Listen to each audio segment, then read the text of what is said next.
I'd like to introduce to the Backseat Driver a man, an incredibly successful racing driver.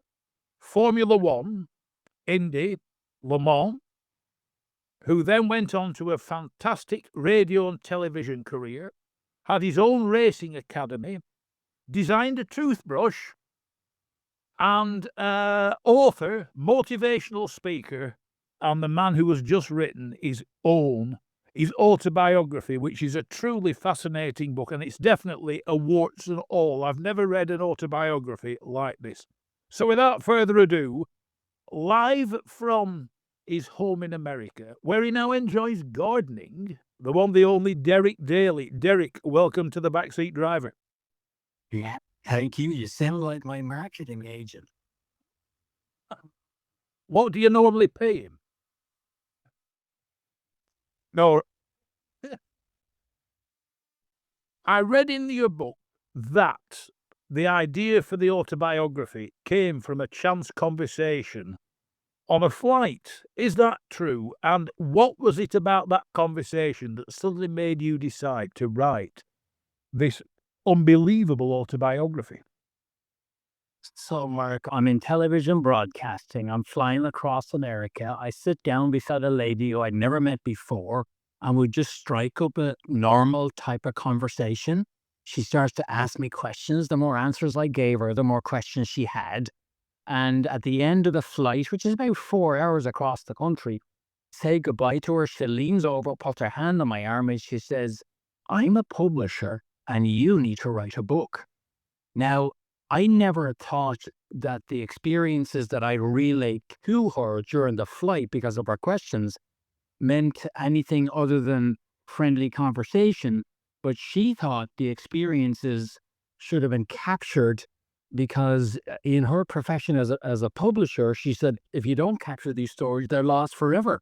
And Mark, sometimes you log something at the back of your mind that you don't have time for, but maybe down the road you will. That sat there for all those years as a possibility. And it was only when COVID hit that I suddenly had a time block. And I thought, here we go. I've waited all these years. I'm going to capture some of the unbelievable experiences of life, of which Formula One was only a small part of it. Yeah. When you read the book, you realize that F1 really was a small portion. You started racing. The inspiration came from finding a van outside your dad's grocery shop near Dublin that belonged to a racing team. I'm walking home from school. I'm 12 years of age. My dad had the local grocery shop, sold vegetables and groceries to all the neighbors. And outside one of the neighbors' house, there was a green British registered truck with Sydney Taylor Racing written on the side of it. I go to my dad and I said, maybe there's a racing car in it. And my dad says, the lady who buys her groceries, it's her brother, Sydney Taylor. Yeah. And at 7 o'clock that night, you can see the car. We went back at 7 o'clock. They opened the doors, and here's a white Brabham BT8 sports car with an Irish shamrock on the door and a green stripe down the middle. And that was the first racing car I touched, physically touched. It was a big day for me. And my dad said, I'll take you to see a race tomorrow in a small village on the outskirts of Dublin City called Dunboyne. Out we go to Dunboyne, sat on the grass bank. There was no such thing as safety fence. And the noise and the smell and the speed and everything about what I saw that day really set the career path, the life path, Mark. Yeah, the rest of my life, because I told my dad there and then, that's what I'm going to do. I'm going to do that. Yeah, remember, we didn't even have a racing circuit in Ireland at the time. No. But I told him, that's what I'm going to do. And little did I know, the rest of my life will be consumed by the sport in all sorts of areas of interest. Now, the one thing I've always known about Ireland, not so much racing, but Ireland is passionate, almost fanatical about rallying. Did rallying not appeal, or was it pure circuit? The first thing I saw was circuit racing, and that really was the big appeal to me. I enjoyed rallying, but it never captured my interest the way racing did, road racing did. Never. Yeah. But your rise through the ranks was meteoric, wasn't it? From your first races in 1974, I don't think there's another driver out there that's progressed through the ranks with such success as yourself, is there? I don't think so. Now, considering my background was nothing to do with competition, or my family had no racing or competitive background at all. Yet, I ended up jumping from Formula Ford. Now, Formula Ford, as everybody knows, the basic, low, first level learning entry category. That's where everybody starts. So I ended up going from Formula Ford to Formula One in 13 months. Yeah. I mean, it's unheard of. It's still a record today, I believe, that nobody's ever jumped from that low level to Formula One that fast. Yeah. What do you put it down to besides your own innate and inane skill behind the wheel? So I was obviously born with a certain level of skill, and I think I met key people at the right time in my career. And those key people gave me the opportunity to take the next step up the ladder. But here's when I look back on that, Mark, I people can open doors for you. The most important thing is that you walk through the door yourself and prove that you're ready for the next step. I was able to do that. I was able to go from Formula 4 to winning the F3 championship the following season. As soon as I won that, I was thrown into a Formula 2 car and set fastest lap of the race at Estoril at the last round of the European Championship. And right after that, I was thrown into a Formula 1 car, a good one. And all those steps, I was able to master it. That's the key. I never faltered. My career never faltered until I was in Formula 1. But on the way up, never faltered. Got the chance, grabbed it, made a success of it, and grabbed another chance. The one thing is, it's like when I used to race, all of a sudden you find yourself away from home on your own. How did you react to that? To start with, I wasn't shy, but after I'd done what I was doing, it was back to the hotel or wherever and be quiet and relax and everything else. It seems strange not to be at home. You say you're not shy. I was shy. Yeah. I was very shy and introverted. Moving away from home never cost me a thought. I went to Australia in the end of 74 to be an iron ore miner. Yeah. Over a chunk of money to buy a good Formula Ford. And leaving home then never cost me a thought. It was a normal route that you would take. Yeah. Yeah. So that never bothered me at all. In 1976, when I moved to England, literally just to race as many times as I could, lived in an old tour bus that became a motorhome, a workshop. And you didn't realize at the time, but television, shower, cooker. All you had a camping Bunsen burner to heat something that you bought along the way. Yeah. But it never dawned on you that life was difficult, because it wasn't. It was a great adventure. Yeah. It's like you said, you've no shower nor nothing. Probably like me, it won't be the first time you've showered under a cold tap somewhere on a standpipe. Kept in the back of a car, in your case, in the back of a van. It struck you then as nothing unusual, did it? It was the wealthy boys who had a motorhome and everything else, but most of us just got by like that, didn't we? Yeah, and that was normal. People thought, hey, what was the hardship like? It wasn't a hardship. It was normal. You worked hard. You went after it. And here's the thing. Making it to Formula 1, when I was coming up, Jackie Stewart and James Hunt and Niki Lauda, they were all out there as stars of the sport. I cannot tell you that I said, oh, I'm going to be a Formula 1 driver. But what I did promise myself was I was going to do everything in my power to give myself an opportunity to go as far as I could. Yeah. And however far that was, so be it. But I didn't set out to say, oh, I'm good enough to be a Formula 1 driver. No. I'm passionate enough to give myself an opportunity and work hard to go as far as I can in the sport. And even if I have to borrow money, I had a lifetime to pay it back. That was my mentality. And it just happened. It got me all the way to Formula 1.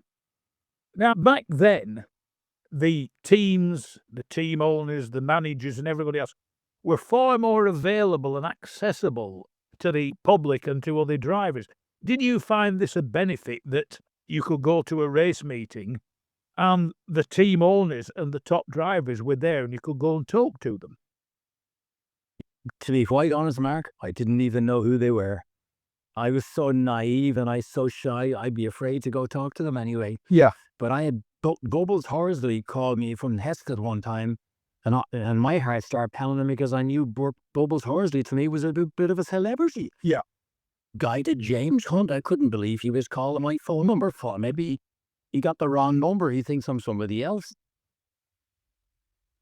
So I wasn't that good at promoting myself, but my results on track led to people calling me, which led to the steps that I was able to take. Yeah.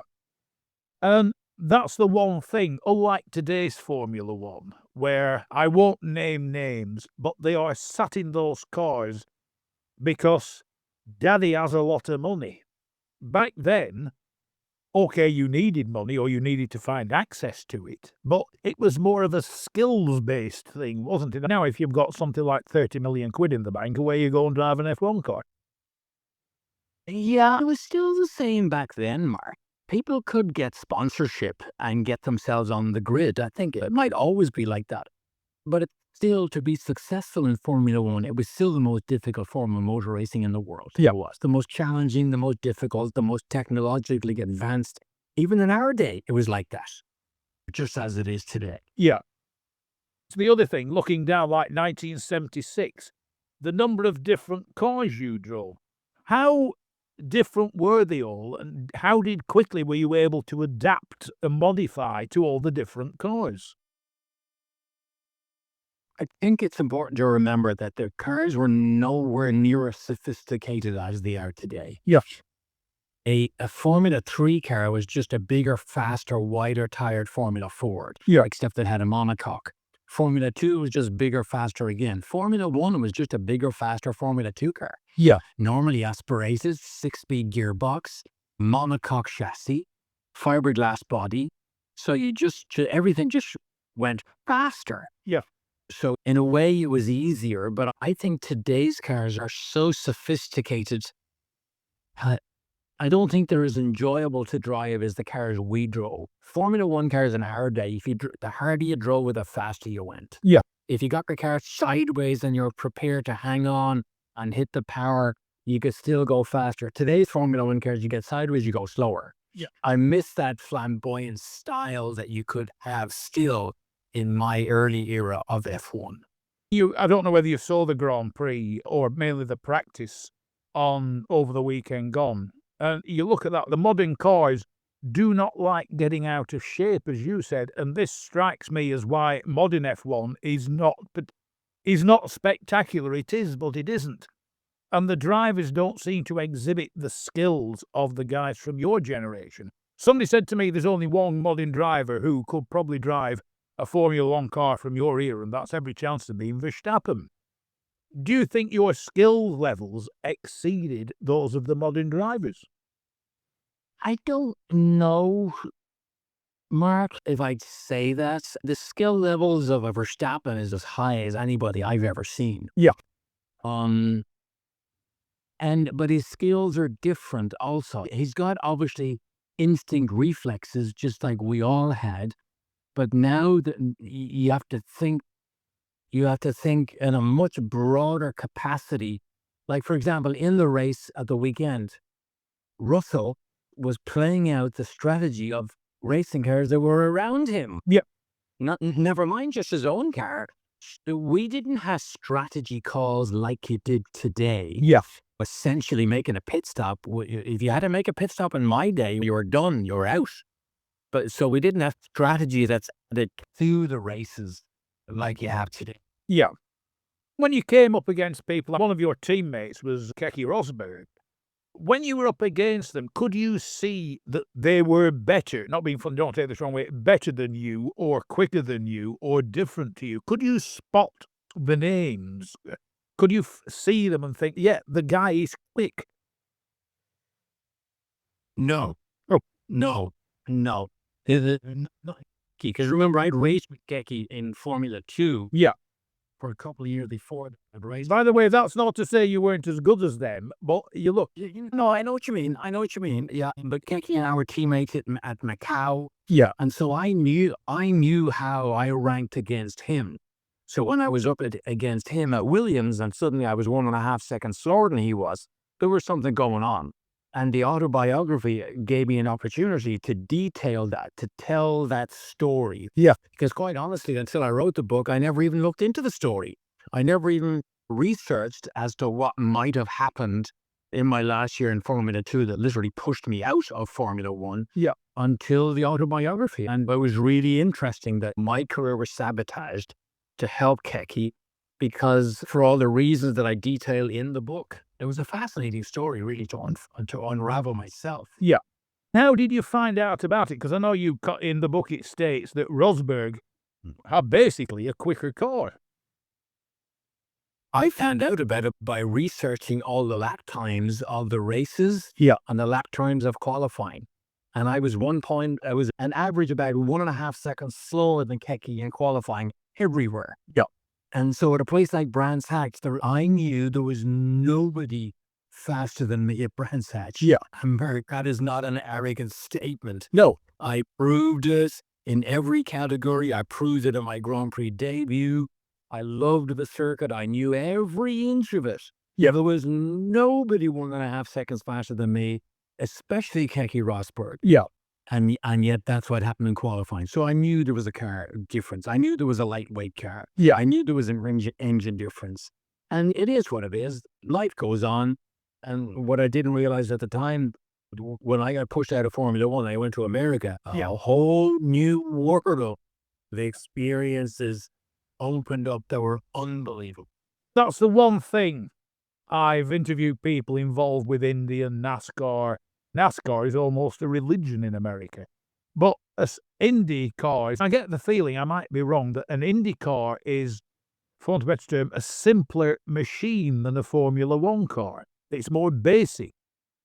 Yes, much more basic and much faster. Yeah. High-speed oval track racing in America is a tingle in your fingers unlike any other form of racing in the world. Europeans still don't understand it because you just turn left. You're going around, you're averaging 230 miles an hour with 4 90-degree left-hand corners every 45 seconds. Yeah.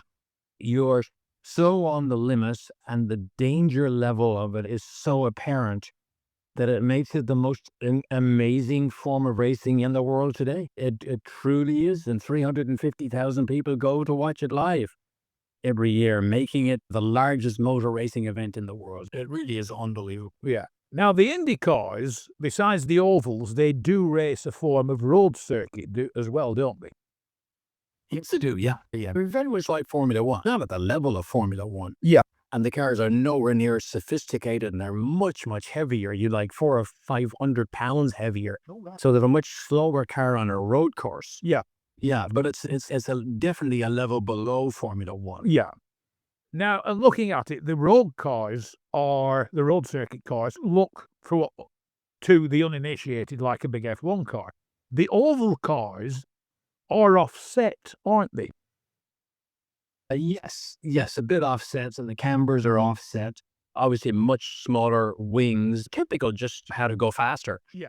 Every car that will qualify for the Indy 500 will probably be doing straight line speeds of 235 miles an hour. That's honking along there when you're going flat out into a 90-degree left-hand corner. Yeah. And if memory serves, the Indy car, you have to steer it in a straight line, but it will, without being too, shall we say, rude, it will go around a corner on its own, won't it? Yes, you offset the cambers to the point where the car actually would crack itself around the corner. Yeah. And that the fastest way around a corner is for the car to automatically crack itself. That's the least amount of scrub. Yeah. So you actually hold the steering wheel in a straight line down the straight and literally release the pressure when you get to the corner. Yeah. And allow the car to track itself round the corner. As soon as you have to turn the steering wheel, you're scrubbing the front and slowing the car down. Yeah. Is this a technique you had to get used to? And if so, how long did it take you to get used to? Because it's a completely different way than driving an F1 car. Oh, yes. Yeah, it's a different technique. It doesn't take long to get used to it, and there are drivers that become specialists as overtrack racing. Like Rick Mears was a great specialist back in the day. Tom Sneva won the Indy 500 in 1983, a great specialist. Arie Luyendyk, believe it or not, from Holland, he was extremely good at high speed racetrack. Yeah. And it rather brings me on to the famous accident. In many ways, mentioned Derek Daly to somebody, and it's got to be, not being rude, the most famous thing you're renowned for is the accident. The Monaco in Formula One, Yes. and then the IndyCar one that all but killed me in 1984. Yeah. Sorry, Monaco 1980 in F1. And writing the book, Mark, gave me an opportunity to, in detail, bring somebody along the journey of that accident with me. That was one of the reasons I wrote the book myself. I didn't use a ghostwriter because, Mark, I have an uncanny ability to recall experiences that fascinated me and experiences that were very dangerous. Yeah. And so I didn't want to use a ghostwriter because I could see it so clearly in my own mind. Just putting in, the one thing the Irish can do is tell a tale. Exactly. And so I didn't want to have the frustration of working with a ghostwriter when I could clearly see in HD video, slow motion, the experiences myself. So that's why I wanted to write them as I saw them. Yeah. And quite frankly, some of them are shocking. Some of the photos, you've seen all the photos now, Mark. There are some of the photos in there that are shocking. The photographs are actually in front of me, the book's in front of me, and I'm looking at the sequence of black and white images of you crashing. Yeah. And so there was no video of my IndyCar accident, but the still shots that are in the book are quite shocking because by all rights, I should never have survived. No. Drivers can't survive accidents like that. So to survive it was one of the reasons why this book became known as Serial Survivor. So many things happen both on and off the track that you're forced into survival mode. That Serial Survivor was a name, Mark, that sort of grew organically through all of those experiences. When you started writing the book, did you start by writing about the accident? And how much about the accident, or can you actually remember? I can remember the Monaco crash in minute detail. Yeah. Right down to, Mark, I remember my car, the Tyrrell, standing on its nose, and I looked down at the ground and I laid a focus on the pebbles, the asphalt on the road. I could see the pebbles of the road in clear focus because I thought the car was going to go forward and land on the roll bar. Yeah. And so the danger level went up. And so I remember in clear detail. Now, my IndyCar accident, I only remember losing control of the car. I remember prepping myself in the cockpit just in case I did hit anything hard. Then I went unconscious. And about 2 seconds before the car stopped rolling down off the banking with my legs dangling out the front of the car, I suddenly woke up again. Yeah. So there's about 3 or 4 seconds of my life missing, which never came back. I often thought they might come back someday. Yeah. But they never did. But the other experiences, I remember in minute, clear HD video detail. It is strange. I can remember mine, and it's strange. I found in an accident, and it might sound strange, but life seemed to go in slow motion. I've had that so many times. I had a mechanical failure, brake failure in the Tyrrell and Zandvoort, 1980. Yeah. And when the brake failed, the caliper broke the bottom wishbone, and so I had no steering and no front brakes, and the car careened straight ahead into the guardrail. In that 3 or 4 seconds from the time that it broke to the time of impact, my life went before me in slow motion. I saw my life in a video. I saw myself and my brother running around Ireland when we were 5 years of age. I saw my mother sitting by the fire in Dublin when the phone rang to tell her that I was killed at Zandvoort Yeah. in Tyrol. I literally saw all that unfold before I ever had impact. And what happens is, I realized afterwards what happened. In times of grave danger, your brain processes information at a much faster level. That's why it slows down in your own mind. That's why you visually see it in slow motion, because your brain is processing so rapidly. That does explain something, because I'd often wondered why. You think it's strange, is this? Because I'm doing afterwards you think, I'm doing X number of miles per hour. Life is going on at the pace it was doing. Why all of a sudden have I mentally slowed down? But believe it or not, I've had that happen during qualifying sessions and during races sometimes. We call it, technically, you call it being in the zone. Yeah. Where in a qualifying, you're going faster than you've ever gone before, but it feels slower. Yeah. Because your brain you've gone into that subconscious zone where you make decisions faster than you can think. Yeah. That's the sub-D zone, the subconscious zone.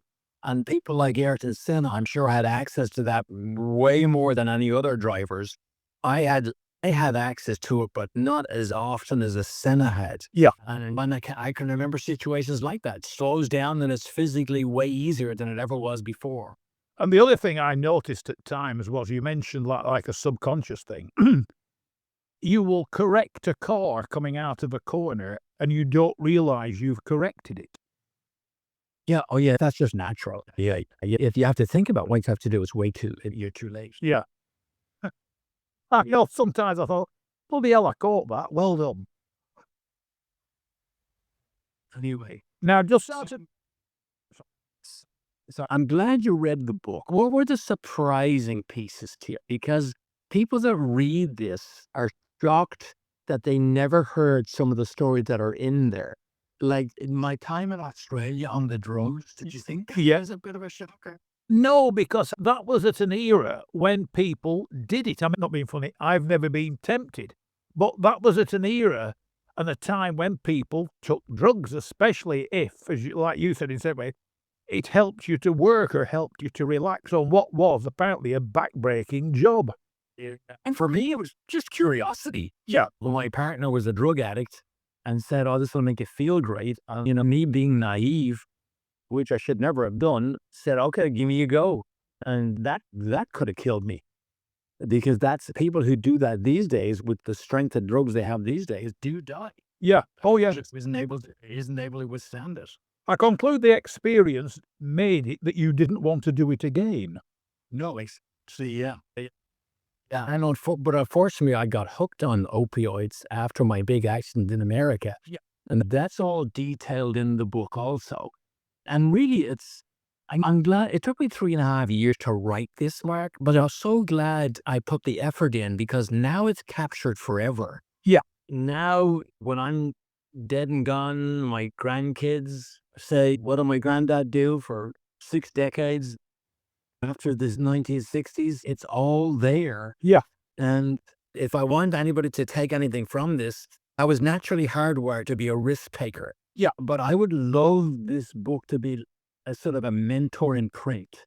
You know what I mean by that, Mark? Yeah. I want dreamers like me to be able to read it and say, wow, as difficult as it was, there is a way to keep going forward. There is a way to survive no matter what happens. That's the main message I want this book to leave with people.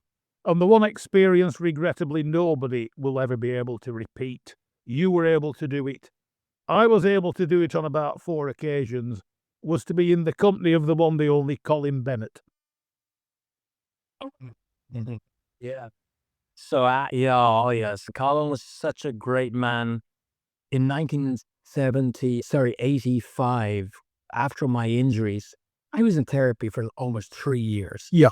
And 8 months after my big accident, I could hardly walk to a racing car, but I could drive one. Yeah. Walking to a racing car was more difficult than actually driving it, because driving it with non-weight bearing on my damaged feet. Yeah. And for 1985, I needed to find a team that would have the confidence that I could still drive a racing car And Colin Bennett put that whole team together. Yeah, what a group of guys from England, brought engineers, brought himself, brought the character, the quirky character that he was, brought his comedic input at times when necessary. And we had an amazing time in 1985, all detailed in the book, all because of the effort Colin Bennett put in. And I was sad to see that he's no longer with us. Yeah. Also, and you'll agree with this, I think, Colin Bennett was the only man I ever knew who could outswear an Irishman. Yes. And we loved him, Bars. Now, the other thing I noticed, you make a comment early on, that the cars you would have loved to have raced were things like Ford GT40s and things like that. And they're the cars that if I'm at an historic event, I love to watch what you would call the proper old big banger sports cars. Have you ever had the chance to drive any of? No, I built a Cobra myself during my recovery from the accident, just for the fun of it. And it was absolutely the most dangerous thing I'd ever driven. And it's so much horsepower for the wheel spin in almost any gear. But yeah, the romantic in me, if I had a choice, I would have rather raced in what I call the slip and slide era. Yeah. Cobras, Ford GT40s, those type of sports cars, and early 70s, mid 70s Formula One cars that had the big rear tires, the big airboxes, the suspension that bounced up and down. To me, that was still such a romantic era of racing. Yeah. Mine was the high downforce, stiff suspension, brute force grip, which, wasn't quite as enjoyable a car to race. Yeah. Now, I noticed, because you went on to drive some endurance sports cars, didn't you, and Le Mans, etc. Did you enjoy it? I loved it. I was so fortunate that the last seasons of my career was in sports car racing. Out of the blue, I got a call from Tom Walkinshaw in 1988 to say we're going to run 5 cars, Jaguars, at Le Mans. If I wanted to come to England to do a test. Everything went well. Went with Tom Walkinshaw, and that was when he said, and this is all in the book. When he gathered all the drivers together, he said, "I want you to drive this thing as hard as you can possibly drive it, without abusing any piece of it." And that was when I knew we were expected to drive this car flat out. Yeah. Because sports cars, the 956 and the 962 had become so reliable that the old days of 24-hour racing, being raced for 2 hours, cruise for 20, and race for the last 2 were over. Now you drove these things flat out for 24 hours. And so I had a great time in the Jaguar, and that led me to the Nissan GTP program in America, which quite frankly was the biggest and best sports car program in America. Jeff Brabham was my teammate. Yeah. And I ended up doing 2.5 years, I think, in that. And that was where I ended my career as a race winner on top in sports car racing, walked away, and I already had a television broadcasting career well established. Yeah. So it was the perfect situation for me to end my career behind the wheel. Now, you brought the TV side up. I used to do TV in France and Germany. And I was told, and it purely came about by chance because of one of the 911s I was driving. I didn't speak French, I didn't speak German, and they said, "Don't worry, we'll just overdub you or subtitle." They said, "But because of what you're driving, we won't tell you." And that turned into 9 years worth. Somebody said to me, they said, racing drivers are natural talkers, and the Irish are natural talkers. Did you find being Irish and being a racing driver help you considerably with your TV career? Yours was far more successful than mine was. Believe so, yes, Mark. I do believe so. And I was in a wheelchair only about 4 months after my accident when I did a television interview with ESPN. ESPN was our biggest sports broadcaster in America. Yeah. That television interview turned into a 10-year contract. He had a call a week after my interview and said, "Derek, would you like to do color?" I said, "Sure." Do you know, Mark, I had absolutely no idea what I agreed to. I'd never heard the term color before. I wasn't familiar with American television vernacular, but ESPN were going to pay me to talk about racing while I'm in recuperation. Yeah. It was a gig. Perfect. And so I jumped straight in with no formal training. I had very good executive producers who would guide me and tell me, hey, this is what you should do. Yeah. But I found it very easy to be able to watch, talk, and listen all at the same time. Yeah. Watch what's on the television, talk about it, listen to what the producer says in your ear, and be able to multitask like that. I found that relatively easy. And I loved it. I actually had a bit of an adrenaline rush on live television, a bit like I felt in the car. Yeah. And so I was able to bring a bit of energy and excitement to television. And so without any formal training, I developed another 24-year career. It was unbelievable. And some of the stories in that was incredible. Yeah. Not being funny, very much like the late, great James Hunt. He was, in my opinion, the ultimate F1 commentator. Absolutely fantastic guy. Exactly. And he was there, been there, done that. And I became used a similar model to what he was doing in America, and it went down great. They loved it. Yeah. Now, you also had your own racing academy, did you not? I did. I'm always up for a bit of a project. And when they built the Las Vegas Motor Speedway, it was a $200 million facility on the outskirts of Las Vegas. And I was out there one time and I saw that they had a racing school on the board, but nobody to fulfill it. They Yeah. hadn't done a deal with anybody. And I thought that would be an interesting project because young drivers, and I had a passion for, but I thought Las Vegas is the perfect place because of the conferences that you could run a racing school and do corporate events, which is basically what Jonathan Parrow was doing in England. Yeah. And so I had an investor who had already told me, if you want to do a business investment, I'd like to do it with you. And so we built a racing school that was called Derek Daly Academy. I was the first one to call a racing development program academy. Everybody now used. And then we ran it for 10 years in Las Vegas, had a great time. Unfortunately, it closed when the crash of '08, I think, was it '08 or '07, when Vegas literally closed down all of its corporate events because of the financial crash. Yeah. And the Derek Daly Academy was at a close. Now, you also designed a toothbrush. Go on. What inspired you to design a toothbrush? It is in the book, I'll tell you. I know it's in the book, but it's got to be asked. Tell you what, Mark, I've never been asked that question. There you go. This is unique. So I'm always thinking of different things. I'm always scheming wild things. And I realized that maybe I could take two industries and combine them to be beneficial. Yeah. And I knew that one of the big problems mothers had getting kids to brush their teeth was just getting them to do it. And I didn't want to do it yet. Confess, tell them stories. And so I thought, if you had a kid that's interested and has a favorite racing driver, let's say, and he enjoys that particular car. And what if that favorite racing driver had won some races, and there was a great commentator call of about 20 seconds or 25 seconds of him taking the checkered flag?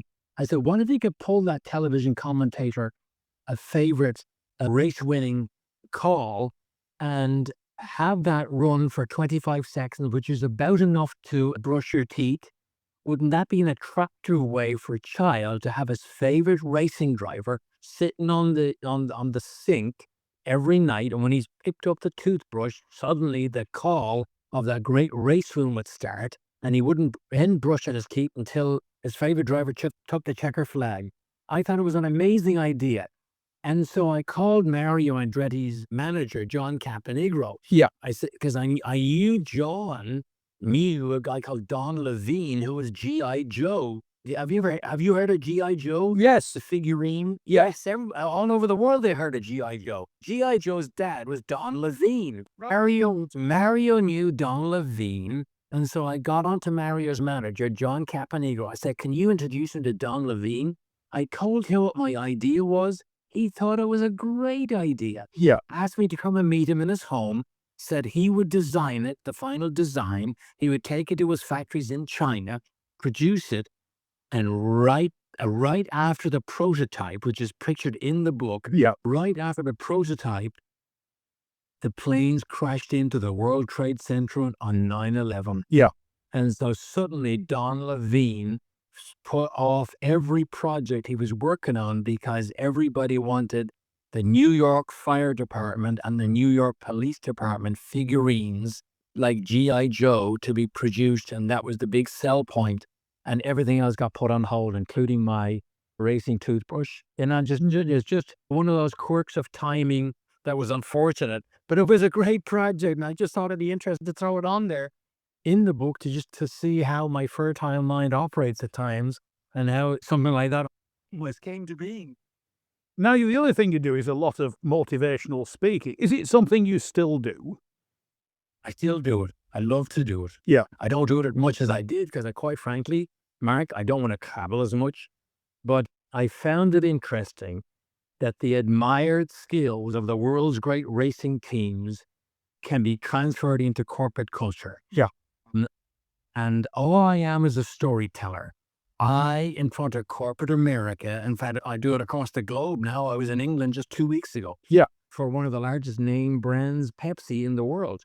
And I enjoy being able to storytell and being able to bring corporate decision makers into my world, into the world of Formula One, into the world of the Indy 500, and explain to them how people operate right on the edge of what might be possible. Yeah. And corporations can do the same thing if you emulate the model of motorsports that is Formula One and the Indy 500. And they love it. And I love to do it. And to think, Mark, after all these years, from that day when I was 12 years of age, walking in my neighborhood to see Sidney Taylor's van, all these years later, I'm still immersed in the sport. I can still use it to influence corporate America. What a gig. Yeah. Some of those things, it's like you said, decision making. When you're behind the wheel of a racing car, your decisions are taken in less than a second, aren't they? Yeah. How to operate on the edge of what might be possible. Yeah. How to make quick decisions with limited information. All the admired skills of the world's great racing teams. And I simply storytell and I allow them to understand what that model looks like. And hopefully they can employ similar decision-making, similar models, similar business model to become more successful than they ever were before. Now, the other thing is, like I said at the introduction, one of your hobbies now is gardening. But I know you stopped racing. Do you miss it? No, I never missed competing in a racing car for a single day after I stopped in 1992. Yeah. Never had the yearning to go back. Did it at a high level, loved it, but I'm a focus-forward person. Yeah. Hardwired to be a risk taker, but I'm very much a focus-forward person. The next chapter of my life. And I got to a point where when I began to slow down, I enjoyed, Mark, being at home. Yeah. I loved being at home. I loved being out in the front garden. I loved growing flowers. I loved creating designs. I live between Indianapolis now in the summertime and Phoenix, Arizona in the winter. Yeah. I love doing both things in each home location. And some people like to have wineries and stuff like that. I didn't. I like the simple things of looking after gardens front and back and growing flowers and shrubs and bushes. Yeah.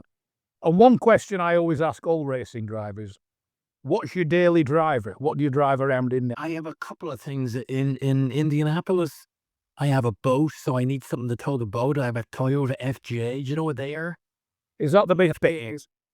Yeah, it's a 4-wheel drive. Yeah. I also have what they call a Chevrolet Star. Oh, yeah. It's a retro design from the 1950s that Chevrolet built for 2 years in 2025. Yeah. And 6, I think. I have one of those. And in Phoenix, I have a Corvette C8. Do you know what a Corvette C8 is? You know, sort of the racing Corvette, the mid-engine Corvette. Yeah. Look, they race at IMSA now. I have a road-going version of that. So, do you still like to get your foot down? No, not at all. I don't. I seldom ever get onto a racetrack anymore. I've been to Goodwood twice. I really enjoyed Goodwood. I'd like to do Goodwood again. Yeah. But not in anything that I would term as being fast. I would never race a historic race of a Formula One car or a sports car. I just don't have an interest. And quite frankly, Mark, I'd be afraid. I'd be afraid. I wouldn't want to take the chance to get hurt again. I got hurt so badly. Yeah. I wouldn't want to risk that happening again. So now you enjoy a reasonably quiet life. Have you any more books in mind? The only one I potentially might do is a book called 1982. Because so much happened in Formula One in 1982, I potentially could get passionate about detailing and recalling everything that happened in 1982. Remember, that was when Villeneuve was killed. Yeah. Pironi's career ended passing me at Hockenheim. Paletti's life ended in the Canadian Grand Prix. So the turbo cars came on hot and heavy. There's enough storylines that I think from a driver's point of view, 1982 could be an interesting year to capture. I might do that. If it's as good as your autobiography, great.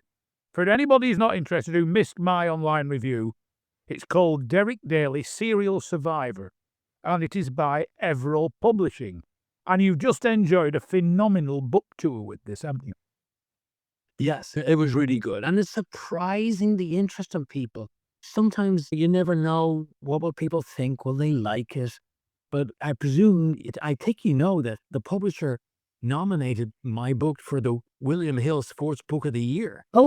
Yeah, I was shocked that they thought that highly of it. And also it's been nominated for the RAC Motoring Book of the Year. I'm pretty jazzed that people have enjoyed reading it and coming along the journey with me. And it's deliberately honest, Mark. It's deliberately blunt. It's actually it's frighteningly honest. And it's deliberately raw. Yeah. Because, Mark, I want you to come on the journey with me. That's why it's raw and honest and blunt.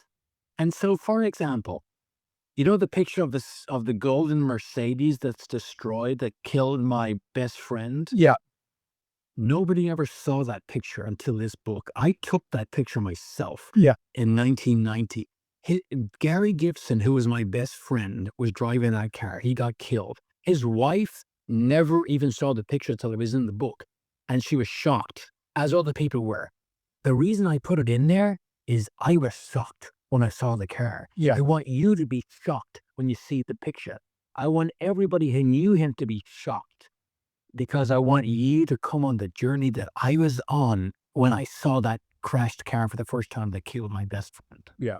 And the other advice I've given to people, I know a couple of people who've bought the book. I've two other people who want to borrow it. I said, when you read it in an Irish accent, I said it will actually add to the enjoyment and you will truly understand how an Irishman thinks. Right. No, I can't say I've heard anybody say that, Mark. That's great. I was once told that by a great late friend of mine who used to edit my work. He said, I read your words with a Lancashire accent. He said, all of a sudden they make far more sense. Yeah.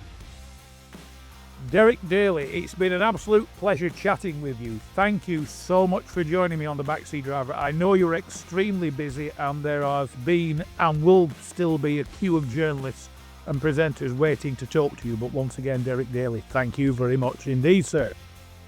Thank you, Mark. My pleasure.